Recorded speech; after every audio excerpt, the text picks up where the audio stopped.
Alright, so over the time that we've covered Lego Star Wars on this channel, we have seen this game at some of its best and its worst moments. We've explored why the original games were so great, and looked at how the newer games either improved or fell short of their original counterparts. We've also explored this franchise's spotty history on trying to incorporate their game on weaker handheld platforms. So it should be no surprise that we will be looking at another Lego Star Wars handheld port. And you guys have actually been requesting this one for a while, so we're going to be looking at Lego Star Wars the video game on the Game Boy Advance. Now, fair warning, I didn't even know this game existed until about a year ago whenever I ranked all of the handheld games, and that video, as you guys probably know, wasn't really that good. So in this video, we're going to take a more in-depth look at this game and see how it stands up to its console counterpart. So let's go ahead and get right into the video, but before you do, go ahead and like and subscribe, and let me know down in the comments any of your experiences with this game. I'd love to hear about them. So alright, without further ado, let's go ahead and look at Lego Star Wars the video game on the Game Boy Advance. Alright, so the first thing you guys might be wondering is, why does this game even exist? To answer that, we're going to have to look at how games were back in 2005. You see, back then handheld consoles like the PSP, the Game Boy, and the DS were still really popular. And normally they were a more affordable option compared to their console counterparts. And add that to, you can just carry this console anywhere and play your favorite games wherever you want. These things made handheld consoles a very popular option for a lot of people. And that's why many game developers wanted to incorporate their games on those handheld consoles, but back then those handheld consoles had one major problem, and that's just the simple fact that they're handhelds. Due to the technical limitations of the time, it wasn't really possible to have a device that could play a console game and still be able to fit in your pocket. So many companies still wanting their games on these handheld devices had to resort to scaling their games way down or just resorting to some other option. Many companies, not wanting to take their resources away from their main console game, went ahead and found an outsource company to go ahead and make that handheld port for them. And this is what they did for Lego Star Wars the video game on the Game Boy Advance. The company that they hired to do this port was called Kryptonite Games, but they somehow have some sort of tie-in with the Maze Entertainment. And if you've ever watched the video on this channel before, you've probably heard of that company before because of this. But either way, both Kryptonite Games and the Maze Entertainment pretty much only did handheld ports for different game companies. Neither one of these companies are still around today because, one, I think Kryptonite Games was acquired by Maze Entertainment or something like that, and Maze Entertainment went away because, well, nobody's asking for handheld ports anymore. So now with that explanation out of the way, let's see how the Game Boy game actually compared to the console. Alright, so right off the bat, you guys have probably already noticed that this game is in 2D. Now obviously this wasn't some crazy design decision. This was done mainly because the Game Boy Advance just really couldn't do a 3D game. I believe that there were some attempts at making 3D games for this platform, but since the Game Boy Advance was mainly designed to do 2D games, it didn't really do 3D games very well. So the fact that this game is in 2D isn't necessarily a bad thing. And to be honest, most of the maps are actually pretty good. The only real problem is that you don't really get any feel of depth, so you can't really tell whether an object is something you can jump on or what. It kind of just all meshes into one thing, and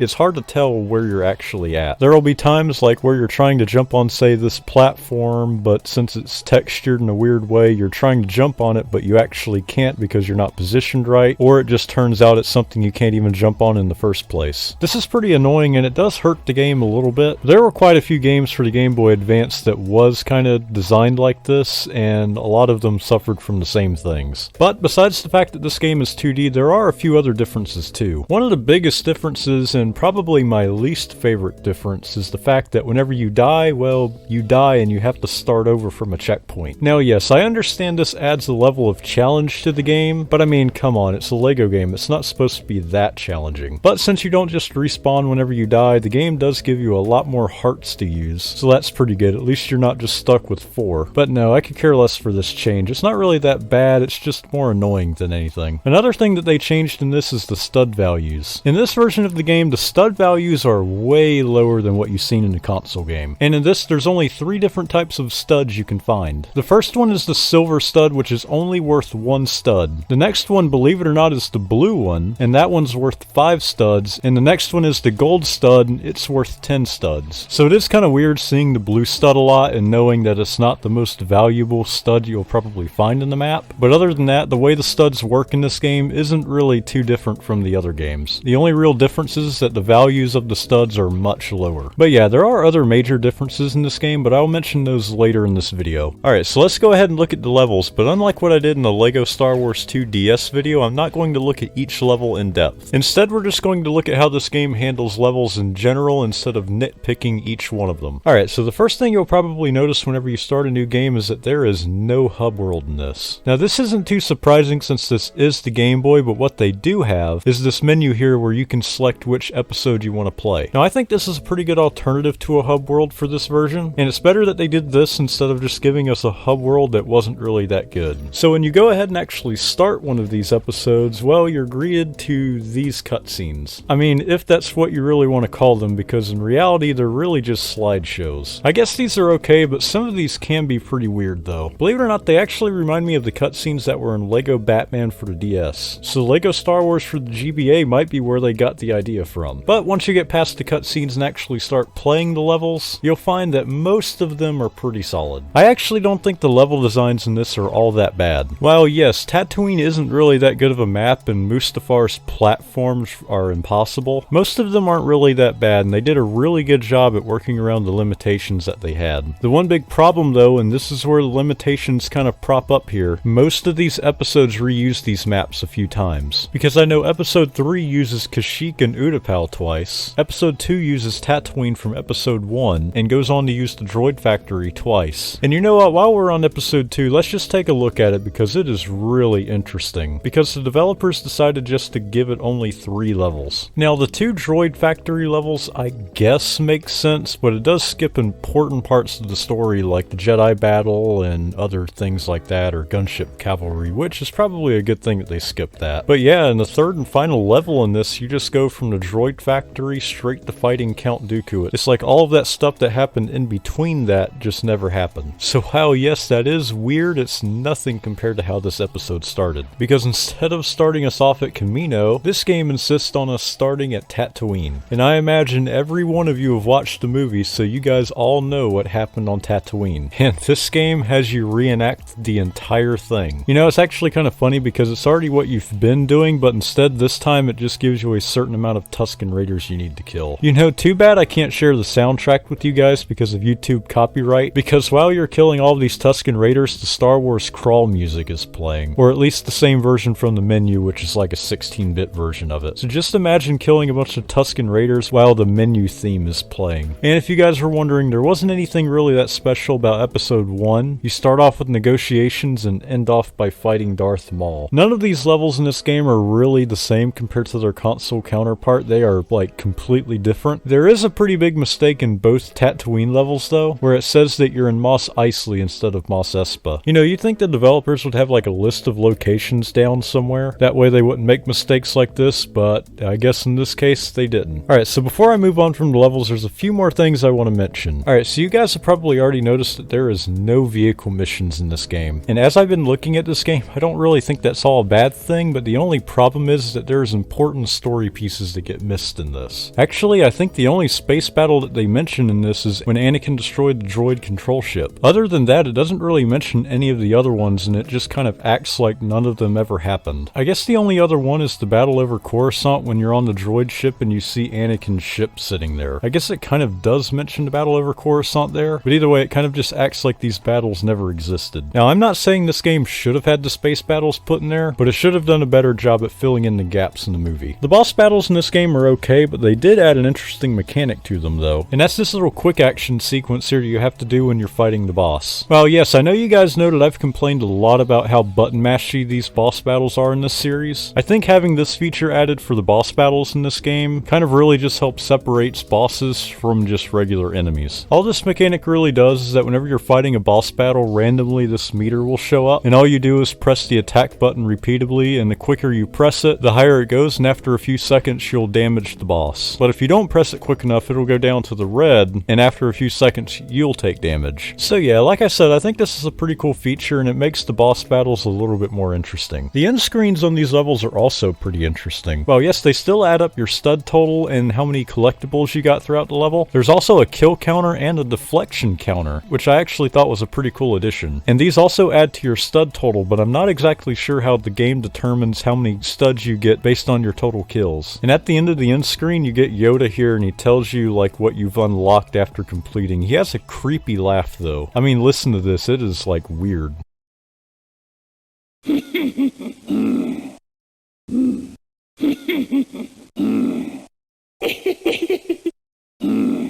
Alright, so moving on to the characters, and you guys will find that these characters are actually pretty weird. Pretty much alluding back to the fact that the Game Boy is extremely limited. Each character only has one sprite. And no, not one sprite for each episode, no, just one sprite per character. This is kind of weird when we see Obi-Wan have the same sprite through all 3 movies, or Padme in Episode 1 wearing her Episode 2 outfit, or Anakin staying a Padawan throughout the entire thing. This does hurt the game a little bit, but it's not really that bad since it is a Game Boy game, and it's like not really close to the console game really at all, so it doesn't really hurt the game that bad. One cool thing about the characters though is that most of them have some sort of special ability. Most of these are pretty accurate to the movies, like Anakin's lightsaber throw, Obi-Wan's force push, or Jar Jar running around in a blind panic.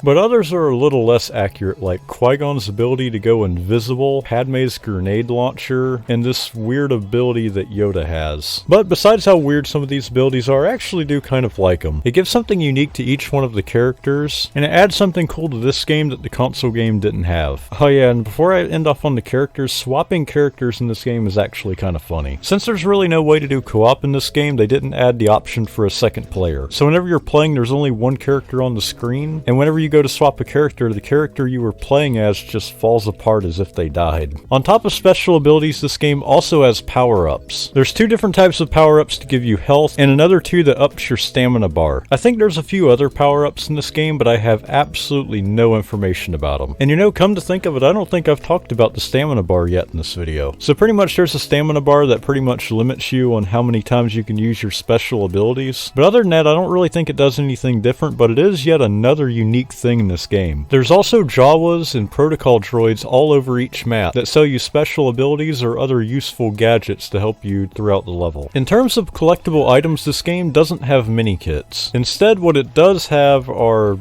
these Death Star things. Now, I've heard people call these Death Star plans or just Death Stars, so I'm not really sure what they're called. But either way, there's 5 of them in each map, and like mini kits, some of them you have to play free play first to actually get to them. Speaking of free play, it's not really that good. Instead of getting to play with like a whole bunch of different characters, whenever you get to the free play menu, you're allowed to select one, and that's it. The only other characters you get to play as in the level are the characters that were there during story mode. So yeah, this is just another thing that I think this game just really fell short on. Alright, so after taking a look back at this game again, while yes, it's kind of sounded like I've been a little bit nice to it, at the end of the day, I still don't really like this game. While yes, some of the mechanics are neat little additions, I just think this game falls short in so many different ways. Things like the characters and the cutscenes and all of the important story pieces that were just completely cut out really makes you wonder how much the developers really cared about this game. I mean, we have seen worse from this company, but it still doesn't excuse the fact of how far this game fell short. At least the game that came out after it, Lego Star Wars 2 for the Game Boy Advance, actually did kind of okay, and eventually we're probably going to do a video about that game, so stay tuned for that one. But either way, I hope you guys enjoyed my retrospective of Lego Star Wars the video game on the Game Boy Advance. I've got a lot of great content coming out in the future, and the growth of this channel has been amazing here of late. So thank you guys for watching. Go ahead and remember to like and subscribe, and see you guys in the next video.